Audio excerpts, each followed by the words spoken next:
জি, আসসালামু আলাইকুম তৌহিদ ভাই। হ্যাঁ, শোনা যাচ্ছে কথা। ঠিক আছে। সবাই ভালো আছেন তো না? আলহামদুলিল্লাহ স্যার। স্যার আপনি কেমন আছেন? আলহামদুলিল্লাহ স্যার। আলহামদুলিল্লাহ ভালো আছি। রায়হান ভাই আপনাদের উপস্থিতি আহ কিরকম হয়? আমি কি শুরু করতে পারবো? জি, জি, জি, শুরু করতে পারেন। কোনো সমস্যা নাই। এমনিতেই টাইম 9:30 ছিল। তো পরবর্তীতে টাইম হ্যাঁ, হ্যাঁ। চেঞ্জ হওয়ার আমি পরেও তো সবাই অ্যাটেন্ড থাকারই কথা। ক্লাস শুরু করতে পারেন। আচ্ছা, আমি একটু পিছিয়ে নিয়েছি। আমি একটু এইজন্য দুঃখিত। আচ্ছা, স্ক্রিন শেয়ার করতে হবে? জি, তৌহিদ ভাই স্ক্রিন শেয়ার করলে ভালো হয়।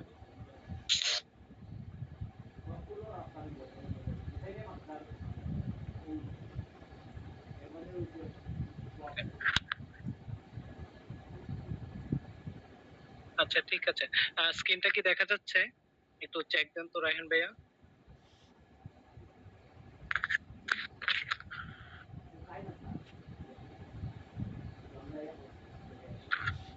চেঞ্জ এর হয়নি স্যার।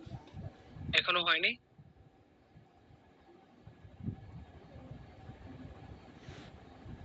না, এখনো হয়নি। মিট না, আচ্ছা ঠিক আছে। এইবার হবে খুব সম্ভবত।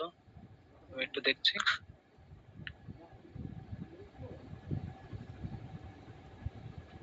ঠিক আছে তো না? জি স্যার। আচ্ছা ঠিক আছে। আবারও ক্ষমা চেয়ে নিচ্ছি। একটু আহ, আসলে উইদাউট এনি টেকনিক্যাল ডিফিকাল্টিস সেখানে কোনো ধরনের কোনো মিটিং হতে পারে না। হ্যাঁ, মিটিং হওয়ার অর্থই হলো কোনো না কোনো টেকনিক্যাল প্রবলেম থাকবে। ঠিক আছে, যদি না হয় তাহলে বুঝবেন যে আসলে সেই জুম মিটিং বা যেই যে কোনো ধরনের অনলাইন মিটিং বা যাই হোক সেটা আসলে পরিপূর্ণতা পেল না। আচ্ছা, আপনাদের সাথে আমি আগে কখনো পরিচয় হয়নি। এই হচ্ছে আপনাদের সাথে আমার প্রথম ক্লাস। আর আমার নাম হয়তো আপনারা ইতিমধ্যে জেনেছেন যে আমি তৌহিদ ভুইয়ান। এই আর কি, ছোট পরিসরে আমার পরিচয়। আচ্ছা, আপনাদের 21 জন উপস্থিত আছেন, আমি সহ আর কি, আমি বাদ দিয়ে নয়, আমি সহ 21 জন আছেন। আস্তে আস্তে সবার সাথে ইনশাল্লাহ পরিচয় হবে, হ্যাঁ, আমাদের নতুন জার্নিতে। আজকে আমাকে রায়হান ভাইয়া যেই টপিকসটা দিয়েছে সেটা হচ্ছে চুক্তি আইন। আমি যতদূর জেনেছি আপনারা সবাই হচ্ছে ফার্স্ট ইয়ার, তাই না? এলএলবির প্রথম বর্ষ। জি জি, স্যার। সবাই ফার্স্ট ইয়ার। আচ্ছা ঠিক আছে। আপ- হ্যাঁ, আপনারা একটু আমার সাথে রেসপন্স করবেন, কারণ যদি রেসপন্স না করেন অনলাইন ক্লাসটা কিন্তু অনেক ভুতুড়ে হবে, হ্যাঁ। আর ভুতুড়ে ক্লাস নেওয়া, আমি একা একা বক বক করবো, সেটা আর কি কেমন দেখায় না। আর আরেকটা বিষয় হচ্ছে আহ, আমি কিন্তু যেটা ক্লাসে করি, আমি ক্লাসে হচ্ছে পড়া জিজ্ঞেস করি। সুতরাং আপনারা যাই করেন খাতা কলম একটা নিয়ে বসবেন, এবং হচ্ছে প্রত্যেকে একটা করে যেন ওই খাতাটা যেন আপনার শেষ জীবন পর্যন্ত, হ্যাঁ, একটা নোট আকারে থেকে যায়। আপনি সব বিক্রি করে দিলেন, আপনার খাতাটা বিক্রি করবেন না। আপনি ফার্স্ট ইমপ্রেশনে যেটা পড়বেন সেটাই আপনার মনে থাকবে। ফার্স্ট ইমপ্রেশন মিন্স হচ্ছে লাস্ট ইমপ্রেশন। হ্যাঁ, এই হচ্ছে আরেকটা কথা। আর আরেকটা কথা হচ্ছে আমি একটু আঞ্চলিকতায় কথা বলি। আঞ্চলিকতাটা আমার মধ্যে এখনো কখনো মনে করিনি যে পরিবর্তন করব। এটাই হচ্ছে আমার কাছে মনে হয় আমার প্রমিত ভাষা। সুতরাং এটার সাথে আপনারা একটু আহ, দয়া করে খাপ খাইয়ে নিবেন। আর সবাই একটু রেসপন্স করবেন।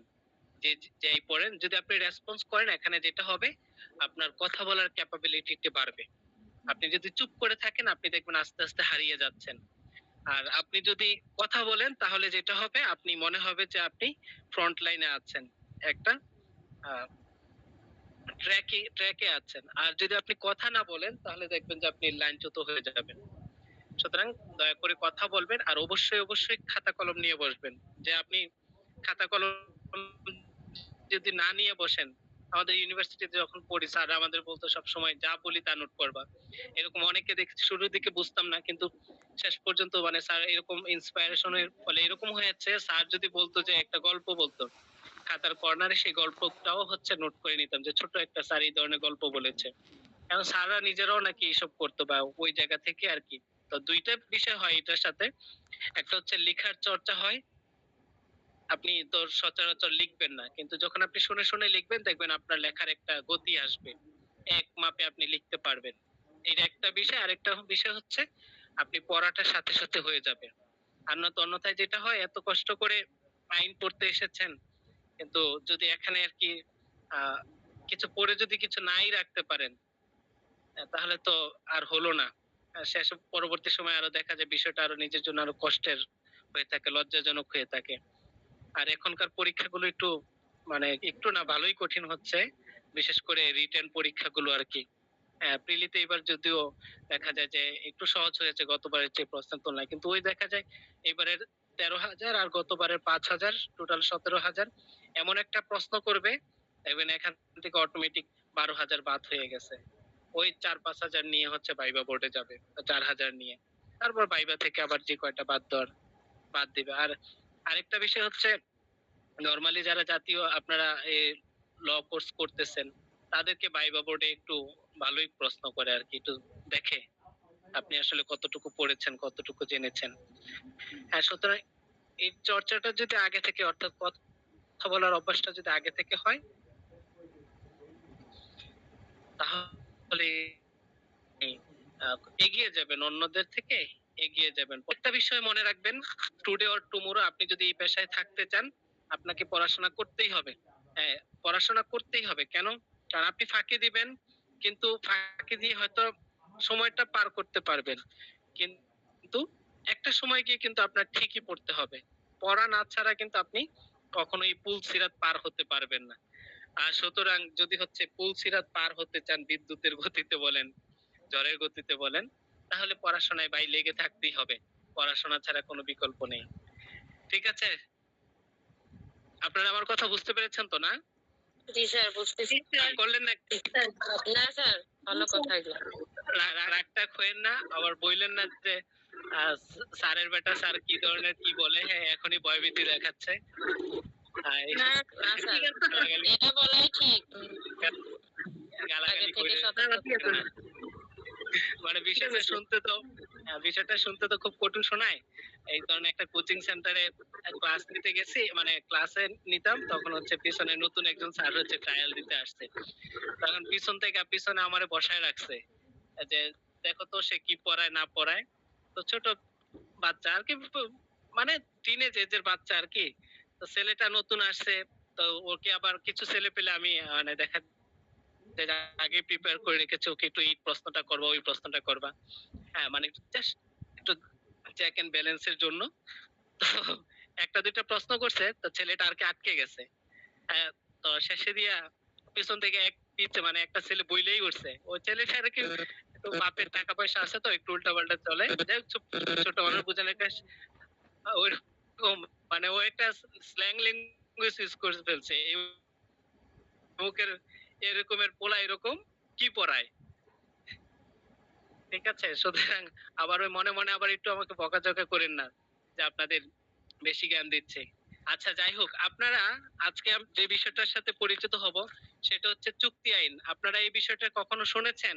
চুক্তি আইন, কন্ট্রাক্ট অ্যাক্ট জি স্যার। 1872। আপনারা এই বিষয়টা কখনো শুনেছেন, চুক্তি আইন? জি স্যার, শুনেছি। আমি শুনেছি। কি আছি? আচ্ছা, নেটে কি বাফারিং করতেছে কিনা? স্যার, কথা কেটে কেটে আসছে। জি স্যার। জি স্যার। ও আচ্ছা আচ্ছা, এখন কি ক্লিয়ার শুনতে পাচ্ছেন? এখন শুনতে পাচ্ছি। জি। জি স্যার। আচ্ছা, ঠিক আছে, দুঃখিত। চুক্তি আইনের উপরে আপনাদেরকে খুব সুন্দর একটা নোট দেওয়া হয়েছে। আপনারা এই নোটটা অবশ্যই পেয়েছেন, তাই না? আপনাদের লেখক অ্যাডভোকেট জয়া আক্তার ম্যাডাম এটা তৈরি করেছে, চুক্তি আইন। এই আইনটার শুরুতে চুক্তি আইন চুক্তি ও সম্মতির সংজ্ঞা দাও, চুক্তি সম্মতির মধ্যে পার্থক্য দেখাও, আইনের প্রাসঙ্গিক বিধান, এই প্রশ্নগুলো উনি কোট করেছেন। আমি কথা বলার সময় রায়হান ভাইকে জিজ্ঞেস করেছিলাম যে এই ক্লাসটা কি আপনাদের আজকেই প্রথম কিনা। রায়হান ভাই বলেছিল প্রথম, কিন্তু হঠাৎ আমি ভাবলাম যে ওইটার উপরেই আমি ক্লাস নিব, কিন্তু পরে হঠাৎ করে আমার মনে হলো 15-20 মিনিট আগে যে যেহেতু আজকে তাদের এই সাবজেক্টের উপরে প্রথম ক্লাস, সুতরাং এটার হিস্টোরিটা জানার দরকার আছে সবার। আপনি যখন একটা বিষয় পড়বেন, আপনি ওই বিষয়টা কোথা থেকে আসলো, এটার উৎপত্তি কোথায়, এটা কিভাবে হলো, এটা যখন আপনি না জানবেন, তখন আপনি দেখবেন যে এই বিষয়টাতে আপনার ফিল হবে না, এত বেশি আপনি আনন্দ পাবেন না এই বিষয়টাকে কভার করতে। তো সেই আঙ্গিকে থেকে আমরা একটু প্রথমে আমরা এটা জেনে নেই সংক্ষিপ্ত পরিসরে চুক্তি আইনের একটা ইতিহাস, যে আপনার সাধারণ সেন্সে চুক্তি কাকে বলে বা চুক্তি বলতে আপনি কি বোঝেন।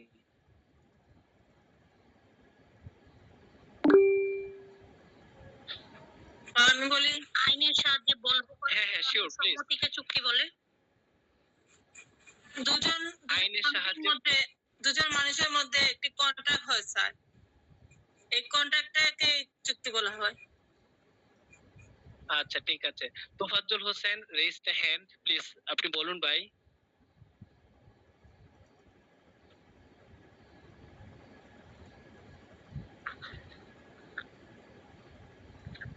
ভাইয়ের মনে হয় ইয়ে হয়ে আছে, আর কে বলবেন? তাহলে আমরা পেলাম যে আইনের সাহায্যে বলবৎ যেটা করে, যে কন্ট্রাক্টটা বলবৎ করা হয় সেটাই চুক্তি। আরেকজন আপু বললো যে দুজন মানুষের মধ্যে যেটা হয় সেটাই চুক্তি। তাহলে আর কেউ কিছু বলবেন?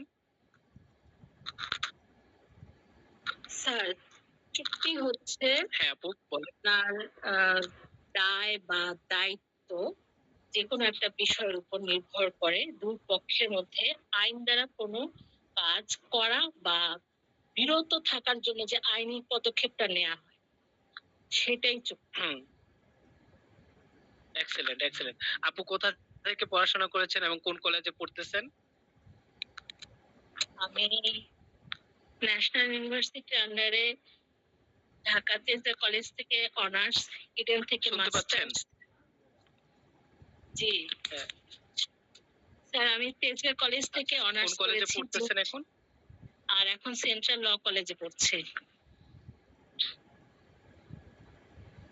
আচ্ছা আচ্ছা ঠিক আছে, মাশাআল্লাহ মাশাআল্লাহ। আচ্ছা ঠিক আছে, তাহলে আমরা মূল থিমটা পেলাম যে দুজন মানুষের যখন আইনি প্রক্রিয়া যখন হচ্ছে একটা প্রসিডিউর তারা মেইনটেইন করে কোনো একটা বিষয়ে একটা এগ্রিমেন্ট করে, সেটাকে আমরা হচ্ছে কি বলতে পারি, চুক্তি বলতে পারি। ঠিক আছে, অর্থাৎ ভাষা ভাষা কথা এটা। এখন কথা হচ্ছে প্রাচীন কালে, এই ধরেন আজ থেকে 2000 বছর আগে, 3000 বছর আগে, তখন তো এই ধরনের কোনো আইন ছিল না, চুক্তি ছিল না, অথবা গণনা পদ্ধতি ছিল না। তখন তারা কিভাবে গণনা করত? বিষয়টা আরেকটু যদি আমি জটিল মানে আরেকটু যদি খুব ডিপলি বলি, আপনি একটা ধরেন যে যখন সংখ্যার পদ্ধতি আবিষ্কার হলো না, অর্থাৎ আমরা এখন যে গণনা করি 1 2 3 4, হ্যাঁ, এই সংখ্যার পদ্ধতি যখন আবিষ্কার হলো না, তখন মানুষ কিভাবে গণনা করত?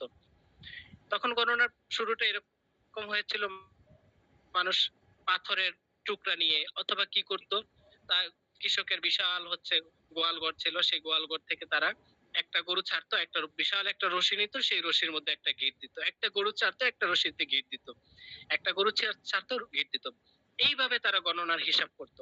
অথবা পাথর একটা করে, পাথর এই পাশে রাখতো, একটা গরু ছাড়তো, তো একটা পাথর রাখতো, গরু ছাড়তো। পরবর্তী সময়ে নাম্বার আবিষ্কার হলো, তার পরবর্তী সময়ে এইভাবে ধাপে ধাপে আমাদের এই যে একটা সিস্টেমেটিক ওয়েতে সবকিছু লেনদেনের একটা প্রসিডিউর, এটা মেনটেন করতে থাকলো। এই বিষয়টা আরো বেশি সমৃদ্ধ হয়েছে যখন ব্রিটিশরা আসলো। ব্রিটিশরা চুক্তি ধারণা কিভাবে নিয়ে আসলো? চুক্তি আইন 1872, এই আইনটা একদিনে তৈরি হয়নি। আচ্ছা, যেমন 1872 সালে চুক্তি আইনের আগে যে বিষয়গুলো খুব ছিল, কেউ কিছু বলেছেন? জি স্যার, নেটে ডিস্টার্ব করতেছে, কথাটা কেটে কেটে আসতেছে। আচ্ছা, আমার বোঝাই যাচ্ছে না কিছু। কথা কেটে কেটে আসতেছে। জি স্যার, একদম কেটে কেটে আসতেছে, বোঝা যাচ্ছে না কথা পুরো একটা। একটু খুলে দাও তো। আর ওদের ইয়েগুলো বলো বন্ধ করতে, ডিভাইস গুলো বন্ধ করতে। আচ্ছা, আমি 10 সেকেন্ড হোল্ড করেন, আমি দেখি কি সমস্যা হচ্ছে।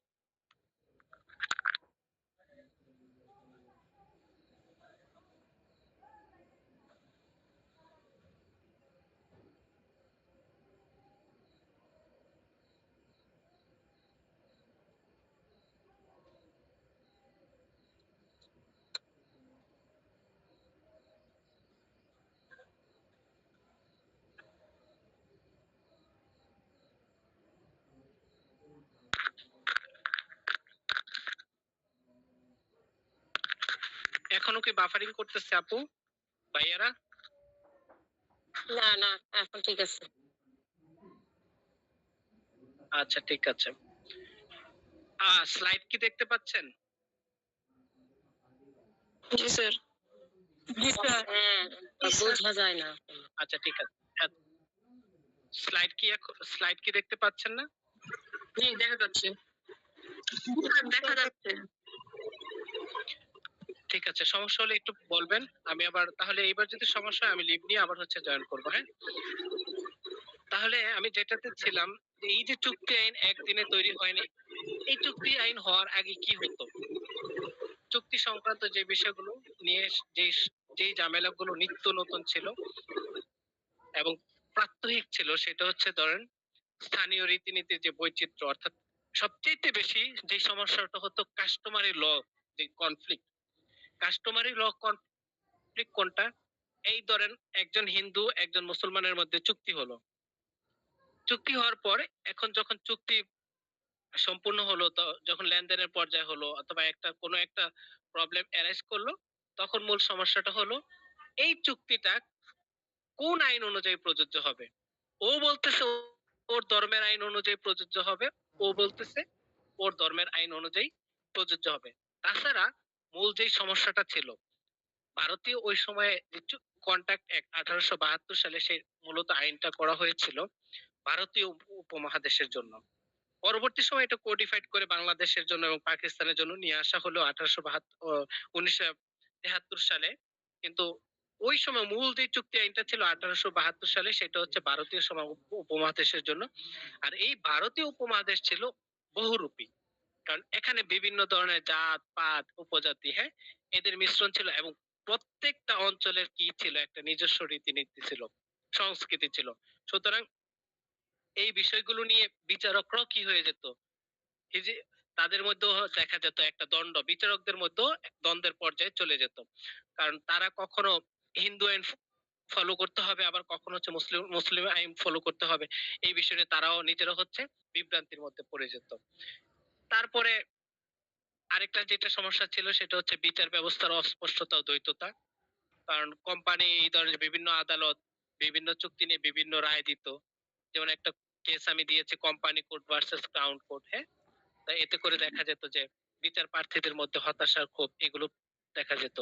চুক্তি বাস্তবায়নে দুর্নীতি অস্পষ্টতা, অর্থাৎ জোর যার মূল্য তার, এই বিষয়গুলো ছিল। যারা বেশি জোর প্রয়োগ করতে পারতো এটা, এবং সবচেয়ে বেশি সুবিধা নিত আহ জমিদার শ্রেণী আর কি। ওই সময় যে রায়ত শ্রেণী ছিল, অর্থাৎ কৃষক শ্রেণী, জমিদার শ্রেণী কি করতো, তারা নিজস্ব একটা আইন তৈরি করে ওই রায়তদের কৃষকদের উপর চাপাই দিত। কৃষকরা তো বুঝতো না, বলতো যে এই আয়, এই তোর এইটা, তো এইটা টিপসই দে, এটা তোর দিয়ে দিব। কৃষকরা দেখা যায় জমি চাষ করার জন্য তার কাছ থেকে বলতো যে একটা টিপসই নিয়ে নিত।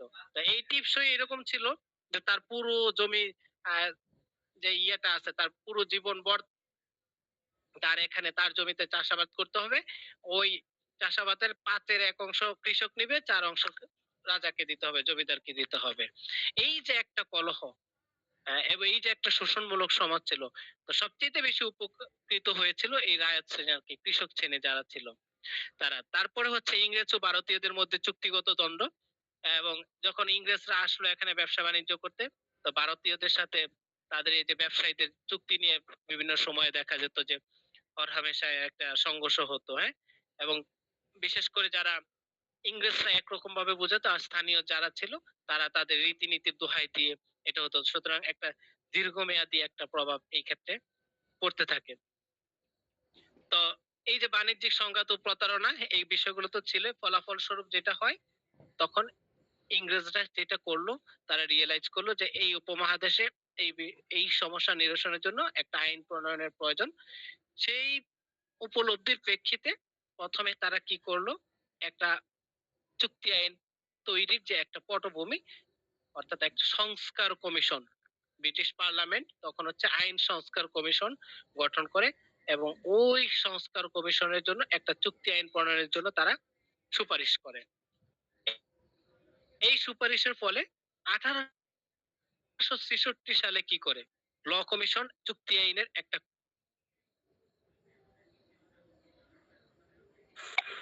খস- 6 বছর যাচাই বাছাই পর এটা আবার হচ্ছে 1872 সালে সেই ল কমিশনে হচ্ছে এটা পাস করা হয়।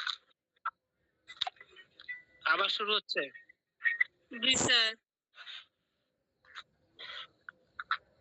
আচ্ছা, আমি একটু লিভ নিয়ে জয়েন করি তাহলে।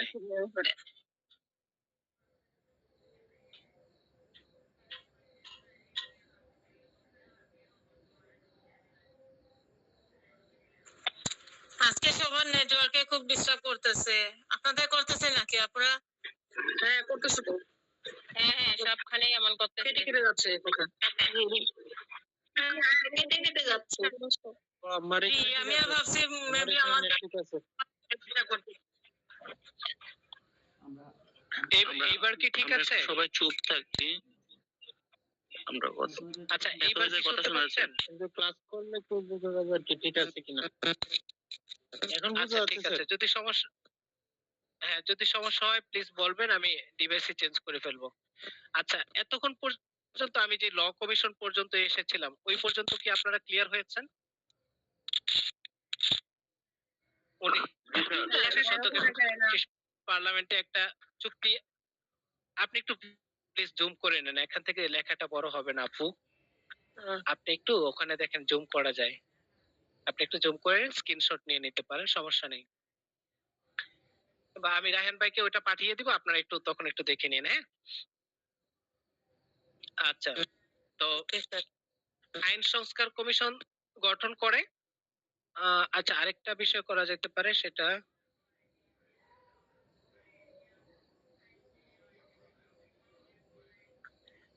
ওকে। আচ্ছা, ঠিক আছে, আর ব্রেক হবে না, আমরা একটানে শেষ করবো। হ্যাঁ, একটু মনোযোগ দিবেন, আপনারা সবাই একটু মনোযোগ দিবেন প্লিজ। তো আবার বলি, রিপিট করছি, যখন এই যে একটা সামাজিক নৈরাজ্য কলহ এগুলো দেখা দিল, তখন ব্রিটিশরা কি করলো, যে এটার একটা সমাধানের উপায় খুঁজতে হবে। সমাধানের উপায় হচ্ছে সমগ্র ব্যবস্থাটাকে একটা কোডিফাইড করা, একটা আইনের আওতায় নিয়ে আসা, অর্থাৎ যে আইনটা হবে সবার জন্য, রাষ্ট্রীয় আইন, স্ট্যাটিউটরি ল। তো সেই অবস্থার প্রেক্ষিতে তখন হচ্ছে ব্রিটিশরা কি করলো, একটা আইন সংস্কার কমিশন, ল কমিশন গঠন করে 1900 শতকে।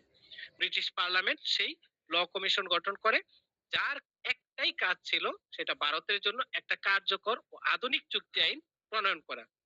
তো 1866 সালে যখন ল কমিশন আইনের একটা খসড়া তখন ইনস্ট্যান্ট তারা জমা দেয়, এবং দীর্ঘ একটা সময়ে বহু পর্যালোচনা করে সংশোধনের করে 1872 সালে এই ল কমিশন যে খসড়াটা প্রণয়ন করে, সেটা হচ্ছে চূড়ান্ত আকারে 1872 ব্রিটিশ আইন কমিশনে, ল কমিশনে সেটা পাস হবে, অর্থাৎ ব্রিটিশ পার্লামেন্টে সেটা পাস হয়। এইভাবেই চুক্তি আইনের যাত্রা শুরু হয়, অর্থাৎ বিস্তৃত ইতিহাস ছিল। আইন প্রণয়নের তারিখটা ছিল 25 এপ্রিল 1872, কার্যকর হওয়ার তারিখটা হচ্ছে 1 সেপ্টেম্বর 1872।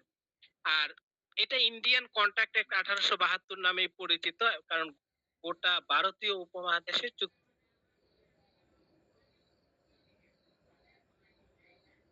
বিষয়ক যে প্রধান আইন, সেখানে হচ্ছে এটা প্রযোজ্য ছিল। এখন কথা হচ্ছে, আপনাদের সাথে আইন মানেই হচ্ছে সবসময় 1872 সালে যে আইনটা হচ্ছে ভারতীয় উপমহাদেশের জন্য প্রণয়ন করা হয়েছিল, তো সেটা বাংলাদেশের জন্য কিভাবে, যেমন এই আইনটার অরিজিনাল নাম কিন্তু ছিল ইন্ডিয়ান কন্ট্রাক্ট অ্যাক্ট, কিন্তু পরবর্তী সময়ে এটা কিভাবে কন্ট্রাক্ট অ্যাক্ট 1872 অর্থাৎ ল অফ কন্ট্রাক্ট, যেটা বাংলাদেশে কিভাবে হলো, ইন্ডিয়ান নামটা কিভাবে বাদ গেল, এটা বলেন তো।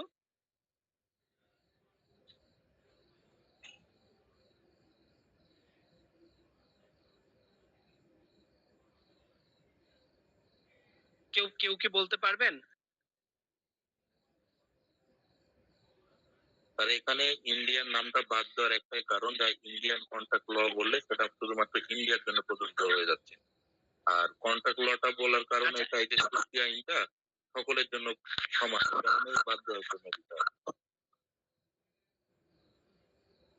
আচ্ছা, ঠিক আছে। আর কেউ কিছু বলবেন?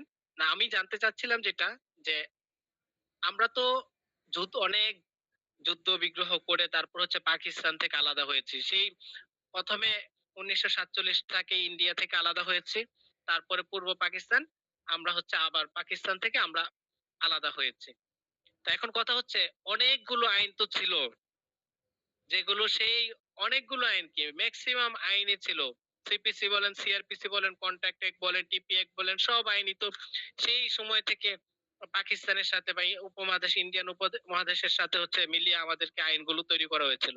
তো পরবর্তী সময় আমরা কিভাবে আলাদা করে আইন প্রণয়ন করতে মানে প্রয়োগ করতে পারতেছে, কোন কোন অর্ধাদেশের অধীনে সেটা প্রণয়ন করে, এ বিষয়ে কি আপনারা কিছু জানেন?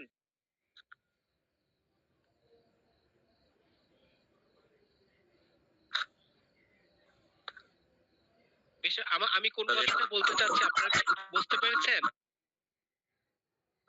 স্যার এটা স্বাধীন বাংলাদেশের, আমরা মনে হয় স্যার স্বাধীন বাংলাদেশ হিসাবে আমরা আলাদাভাবে রাষ্ট্র গঠন করার ফলে আমরা এটা করতে পারতেছি। আচ্ছা, স্যার বলতে হবে না, ভাই বলেন, মোহিত টাইগার ভাই। আচ্ছা শুনেন, আমি বলি, স্পেসিফিক্যালি বলি, ঠিক আছে। ভাষা ভাষা আপনারা জানেন বিষয়টা। বিষয়টা হচ্ছে, যখন আমরা পাকিস্তান থেকে আমরা নতুন একটা কাঠামো অর্থাৎ 26শে মার্চ 1971 সালে আমরা যখন ইন্ডিপেন্ডেন্ট বাংলাদেশ হিসেবে স্বীকৃতি পাই, তখন ওদের যে আইনগুলো আছে এখন ওইগুলো কি হবে, ওদের আইনগুলো তো সবগুলো ওদের সাথেই হচ্ছে আমাদের ইয়ে আছে, বলবৎ আছে। তো আইনগুলোর প্রয়োগ বাংলাদেশে কি হবে? পরবর্তী সময়ে কি হলো, একটা দীর্ঘ একটা সময় অর্থাৎ এক দুই মাঝামাঝি সময় অর্থাৎ 1972 সালের দিকে, যখন 1971 সালের শেষে তো অর্থাৎ 72 সালের শুরুর দিকে যখন হচ্ছে সরকার গঠন হলো, তখন নতুন একটা পার্লামেন্টে নতুন একটা আইন প্রণয়ন হলো, যেটা হচ্ছে laws continuance enforcement order 1971। Laws continuance enforcement order 1971। তো এই যে লস কন্টিনিউয়ান্স এনফোর্সমেন্ট অর্ডার, অর্ধাদেশ যেটা 1971 সালে ছিল, এই অর্ধাদেশের মাধ্যমে কি করলো, যে পূর্ববর্তী সময়ের যাবতীয় যত আইন আছে, এই যাবতীয় আইনগুলো কি কি বাংলাদেশের জন্য ইফেক্ট করে দিল, অর্থাৎ সেইগুলো বাংলাদেশের জন্য বাংলাদেশের নামে এবং বাংলাদেশের সংবিধান অনুসারে সেগুলোর কার্যকর অর্থাৎ বলবৎ থাকবে। কন্টিনিউটি এগুলোর অব্যাহত, এটাকে বলবৎ রাখতে হবে, এটা দ্বারা চলতে থাকবে। তো এই ক্ষেত্রে সমস্যা হলো, যদি 1971 সালের লস কন্টিনিউয়ান্স এনফোর্সমেন্ট অর্ডারের মাধ্যমে 10 এপ্রিল 1971 সালে যখন এই চুক্তি আইনটা ইয়ে করা হলো, 10 এপ্রিল 1971 সালে চুক্তি আইনটাকে বলবৎ করা হলো, কিন্তু এটাকে দেখানো হলো 26শে মার্চ 1971 সাল থেকে কার্যকর হয়েছে। অর্থাৎ যেদিন থেকে আমরা আমাদের স্বাধীনতার ঘোষণা হলো, সেই দিন থেকে স- সমস্ত আইনগুলো কি হলো বাংলাদেশের জন্য কার্যকর হলো। কিন্তু এই যে যুদ্ধ, যে সময়টা, ওইটা তো ওই সময়টাতে এটা তো আর ইয়ে করতে পারেনি, কোনো ধরনের সিগনেচার বা কোড আকারে নিয়ে আসতে পারেনি। তো সেই জন্য কি করলো, 10 এপ্রিল 1971 সালে এটার সিগনেচার করা হলো। তো মার্চের 26 তারিখ থেকে যদি আপনি আইনটাকে বলবৎ দেখান, কিন্তু পাস করলেন হচ্ছে 10 এপ্রিল 1971, সেটা কোন অর্ধাদেশ বা কোন আইন বলে এইভাবে পাস করা যায়, সেটা কি আপনারা জানেন? আমি কি কথাটা বেশি পেঁচিয়ে ফেলেছি?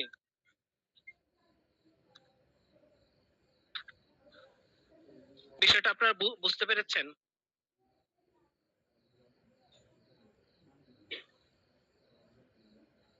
ভাই বলেন, মোহিত মোহিত টাইগার ভাই, আপনি বলেন, আপনি অনেক সাহসী, সবাই তো কথা বলতেছেন, আপনি বলেন ভাই। তার বিষয়টা হচ্ছে আসলে বুঝতে পারতেছি না তো। আচ্ছা আসলে আমি মাথার আরেকবার ভিতরে বলি। আসতেছে না ব্যাপারটা। আচ্ছা আচ্ছা, সিম্পলি একটা কথা বলি।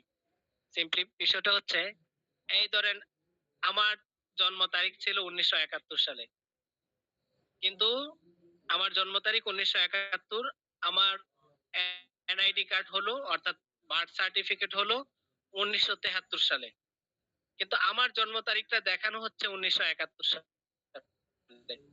আমি আরেকটা উদাহরণ দেই, সেটা হচ্ছে এই যে জুডিশিয়াল কমিশন আর কি, জুডিশিয়ারি যেটা,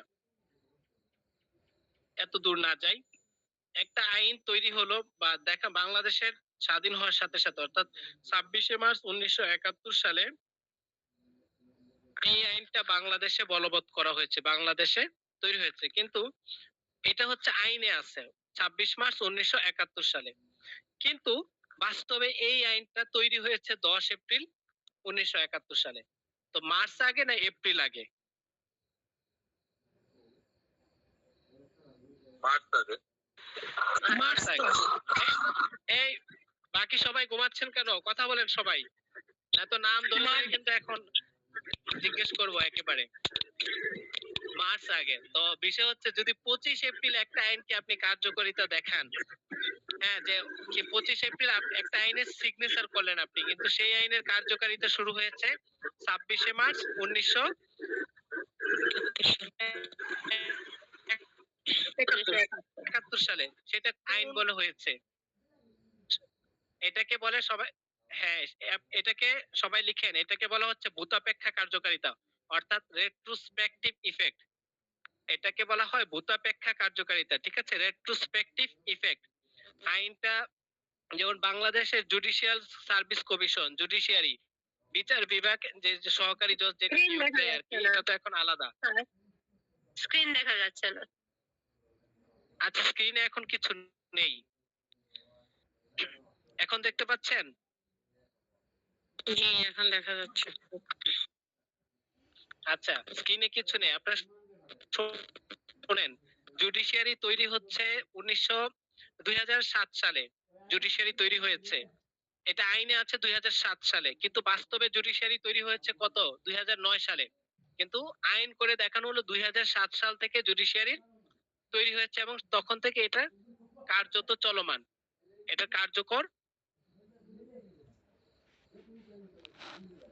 শুনতে পাচ্ছেন? জি, হ্যাঁ শোনা যাচ্ছে স্যার।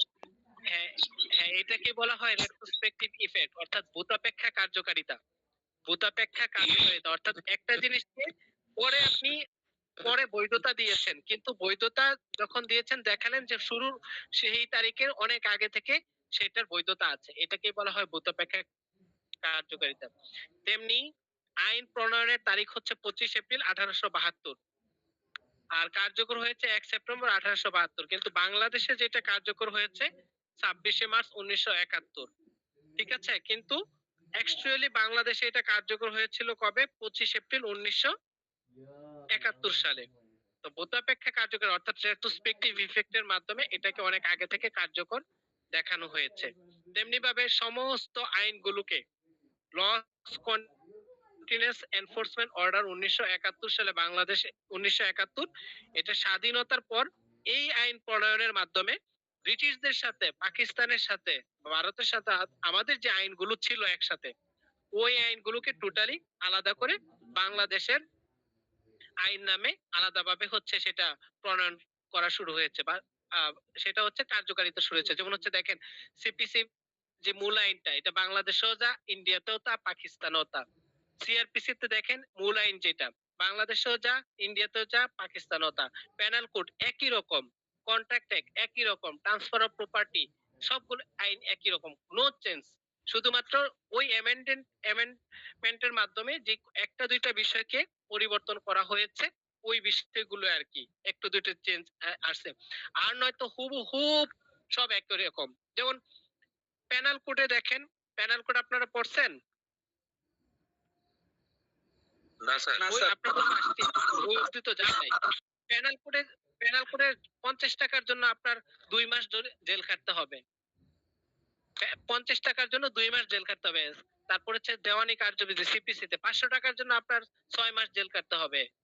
তো এখন বিষয় হচ্ছে আজকালকে দিনে কি 50 টাকা 500 টাকা বিষয়?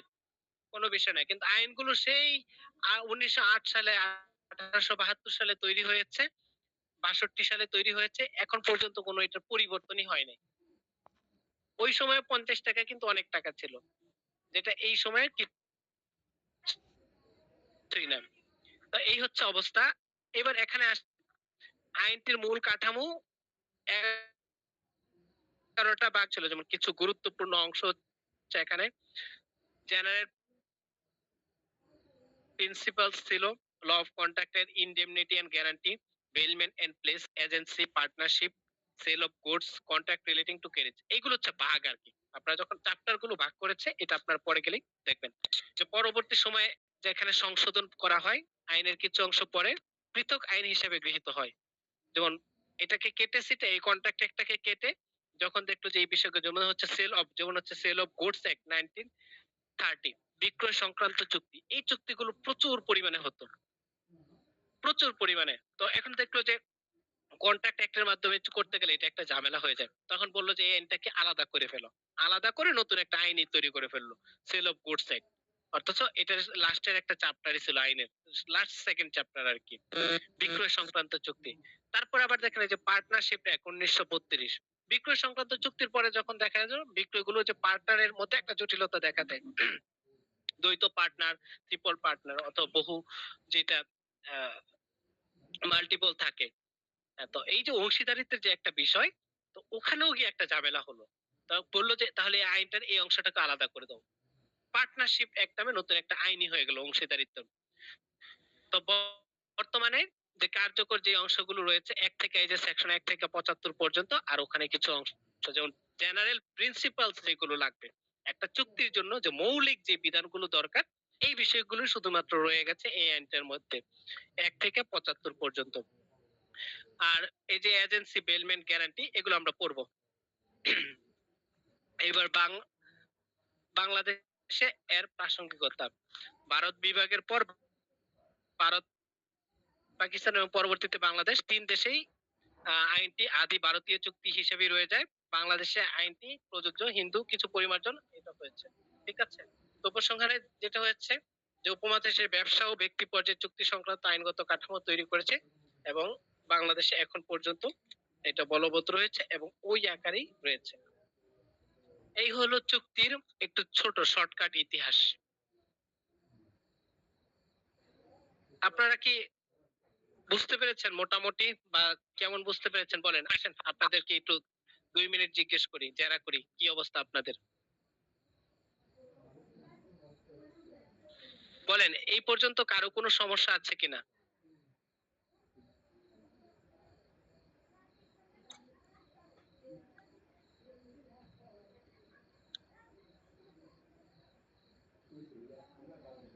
না স্যার, আর আচ্ছা একটা জিনিস জানার ছিল স্যার। হ্যাঁ হ্যাঁ, প্লিজ প্লিজ ভাই বলেন। স্যার আমরা এই যে দেখলাম চুক্তি আইনের ক্ষেত্রে 1863 সালে খসড়া অর্থাৎ ল কমিশন তারা গঠন করে, রাইট, আর Exactly. কার্যকর হয় 1872 সালে। হ্যাঁ আচ্ছা স্যার, আমাদের এখন যদি আমাদের এইখানে আমাদের বাংলাদেশের প্রেক্ষাপট অনুযায়ী যদি আমাদের কোনো আইন তৈরি করতে হয়, এখন আজকে যদি আমি একটা খসড়া অর্থাৎ ল কমিশন গঠন করি, স্যার এই ল কমিশনের আন্ডারে কি সেই আইন হবে না কার্যকর হওয়ার পরে সেই আইনটা প্রয়োগ করা হবে? আসেন তাহলে ছোট করে দুইটা কথা বলি। সেটা হচ্ছে,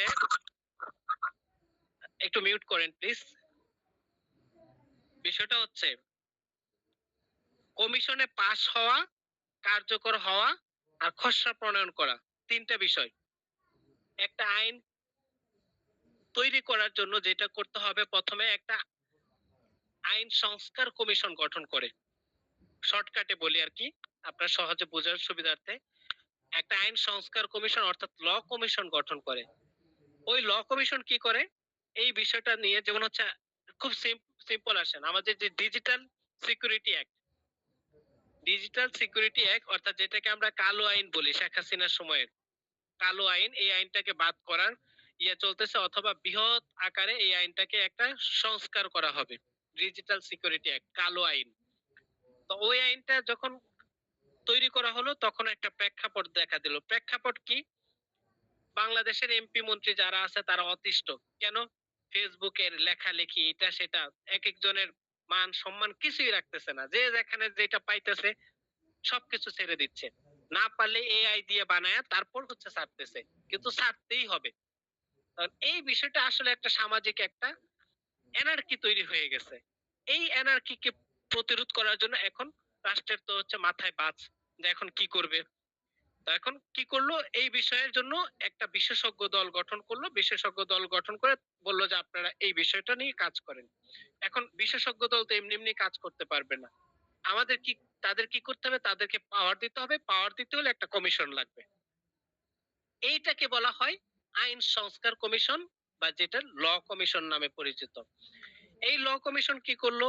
5 মাস, 6 মাস, 1 বছর যাচাই বাছাইয়ের পর, যদিও তারা এত সময় নেয় নাই, যাচাই বাছাইয়ের পর একটা খসড়া প্রণয়ন করলো। অর্থাৎ আইনের একটা স্বরূপ রেখা, যে আইনটা এরকম এরকম হতে পারে, এরকম শাস্তি হতে পারে, যে এই এই জায়গা থেকে যদি আমরা কোডিফাইড করি তাহলে সমাজের মানুষগুলোকে এইভাবে নিয়ন্ত্রণ করা যাবে। তা এখন খসড়া তৈরি করে, এই খসড়া তো তারা আর কমিশন পাস করতে পারে না। পাস করার জন্য কি করতে হবে? পাস করার জন্য সংসদে এটার বিল উত্থাপন করতে হবে। সংসদে যখন বিল উত্থাপন করবে, সংসদে সবার হাতে একটা করে কপি চলে যাবে। কপি যাওয়ার পর সেটা সবাই একটু দেখবে। দেখার পর সবার যদি মনে হয় যে না এটা ঠিক আছে, আবার যদি মনে হয় এখানে কারেকশনের দরকার আছে, হ্যাঁ, তারপর একটা যাচাই বাছাই করবে। যাচাই বাছাইয়ের পর সেইটা আবার ল কমিশনের কাছে আসবে। ল কমিশন আবার সেই খসড়াটাকে কি করবে? আবার একটু ক্যালকুলেশন করে, যাচাই বাছাই, তারপরে করে নিরীক্ষা করে, তারপরে সংসদে বিল আকারে উত্থাপন করবে। এবং সংসদ যখন বিল আকারে উত্থাপন করবে, সকল সংসদ সেই বিলটা পাস করবে। অর্থাৎ এটাকে বলে বিল। বিল মানে ওই যে টাকা পয়সার হিসাব না। বিল মানে ওই যে আইনটাকে যে প্রণয়ন করবে, এটাই একটা বিল। ঠিক আছে? তখন যখন সংসদে উত্থাপন করবে, যদি মনে হয় যে এটা পারফেক্ট, তখন তার সংসদ এটা পাস করবে, ওই বিলটা পাস করবে। তেমনি ভাবে কি হলো, যে এই যে 1800 যেমন ব্রিটিশ 66 সালে একটা খসড়া প্রণয়ন করছে, 6 বছর লাগছে শুধু এটা মাঠ পর্যায়ে ক্যালকুলেশন করতে। তারপর 1872 সালে গিয়ে পাস হয়েছে। এটা যে একটু তাড়াতাড়ি পাস হয়েছে। যেমন আপনাদের এভিডেন্স অ্যাক্ট পড়বেন, সাক্ষ্য আইন। ব্রিটিশরা আমাদের কাছ থেকে শুধু নেয়ই নাই, আপনার আমার স্বীকার করতে হবে, তারা দিয়ে গেছে আমাদের। কি দিয়ে গেছে? 100, 200, 100, 200, 300 বছর এর আগে আইন, যেমন 1872 সালের একটা সাক্ষ্য আইন। এই আইন এখন পর্যন্ত এই আইনে একটা দাগ কলম বসানো যায় নাই। তারা আইনগুলোকে এইরকম, অর্থাৎ তারা কি চিন্তা করেছে? 200 বছরের পরিকল্পনা মাথায় রেখে তারা আইনগুলো প্রণয়ন করেছে। একটা আইন প্রস্তুত করতে তারা 100 বছর, 200 বছর সময় নিয়েছে, 100 বছরও সময় নিয়েছে।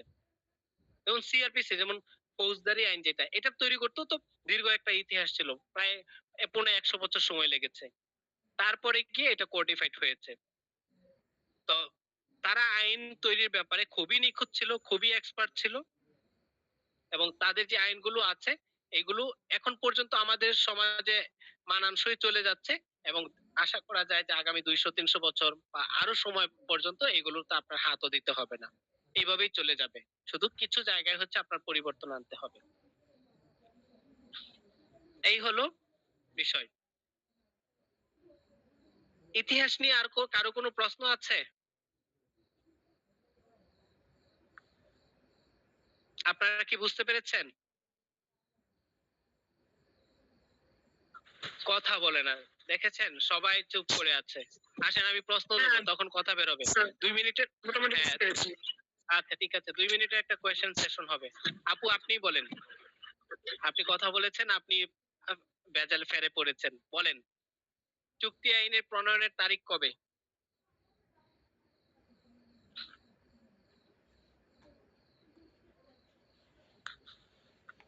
চুক্তি আইন 1872 কবে থেকে প্রণয়ন করা হয়? 25 এপ্রিল। 25 এপ্রিল 1872 সালে।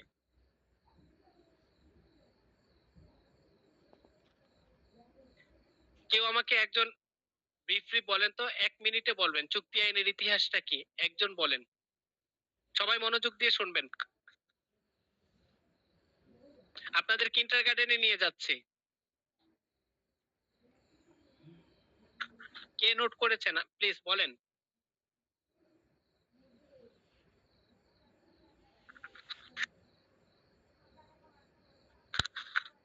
স্যার আমি বলবো, হ্যাঁ হ্যাঁ প্লিজ ভাই আপনি বলেন। প্রথমে স্যার আমাদের চুক্তি আইনটা, আমাদের আসলে আইনের মূল ইতিহাসটা হচ্ছে, আমাদের যখন গণনা পদ্ধতি ছিল না, আমাদের যখন এত ডিজিটাল পদ্ধতি ছিল না, তখন আমাদেরকে বিভিন্ন ব্যবসায়িক ক্ষেত্রে বা যে দৈনন্দিন জীবন পরিচালনা করতে আমাদের বিভিন্ন সমস্যা হতো।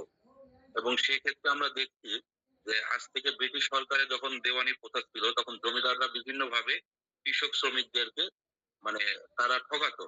তো সেই দিকটা চিন্তা করে ব্রিটিশেরা 1866 সালে একটি খসড়া তৈরি করে এবং ল কমিশন গঠন করে এই চুক্তি আইনের।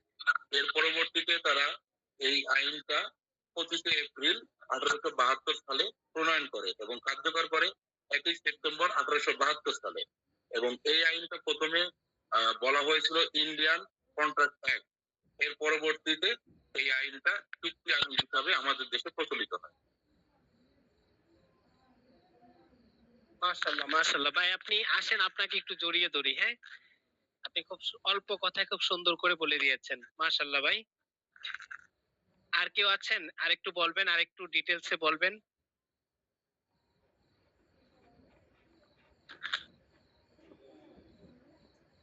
আপনাদেরকে বিকাশে মিষ্টি খাওয়ার টাকা দেওয়া হবে, বলেন।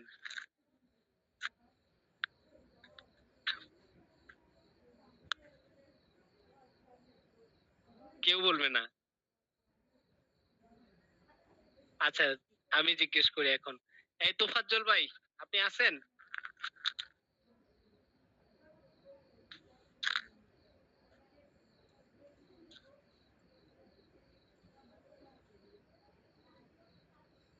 রায়হান ভাই বলতেছে সবাই অফার লুফে নিন।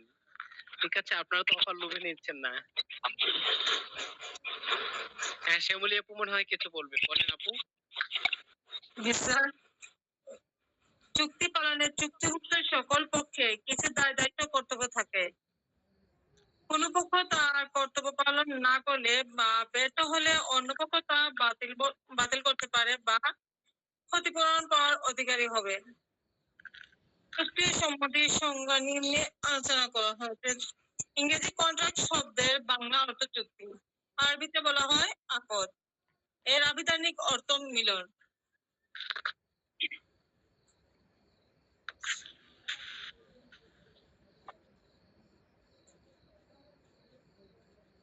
আচ্ছা আপু, আর কিছু অ্যাড করবেন?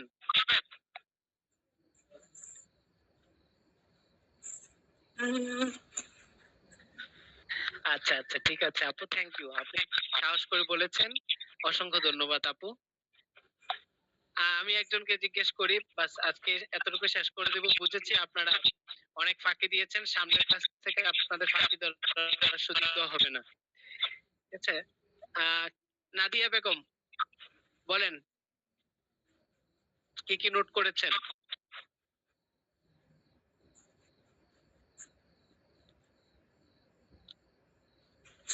নাদিয়া বেগম কি আছেন? এই যে ক্লাসে ফোন রেখে মিউট করে মনে হয় চলে গেছে, ঘুমাচ্ছে। তারপরে হচ্ছে মাহবুবা ইসলাম,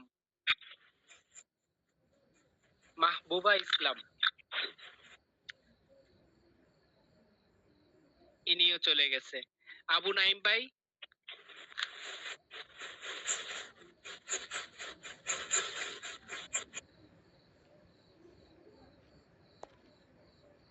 নাই।